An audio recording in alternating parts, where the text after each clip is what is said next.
Hello বন্ধুরা, আপনারা তো বাড়িতে অনেক রকম মিষ্টি বানিয়ে খেয়েছেন, কিন্তু আমি আজকে আপনাদের বানিয়ে দেখাবো গাজরের রসমালাই। তার জন্য গাজরটাকে ভালো করে গ্রেট করে নিয়েছি এবং গ্যাস জ্বালিয়ে কড়াই বসিয়ে তার মধ্যে দিয়ে দেবো ঘি।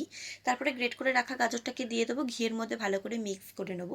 আমি এখানে দিয়ে দেবো কিছুটা পরিমাণে আখের গুড় আর কিছুটা পরিমাণে চিনি।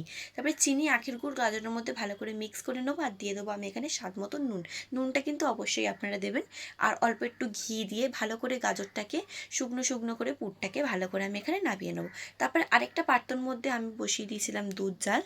তার মধ্যে দিয়ে দেবো আমি এখানে কিছুটা পরিমাণে গুঁড়ো পাউডার, তাদেরকে ভালো করে মিক্স করে নেবো। আর দিয়ে দেবো আমি এখানে পরিমাণ মতো চিনি। চিনিটা এবং দুধের সাথে ভালো করে এখানে কিন্তু ঘন করে নেবো।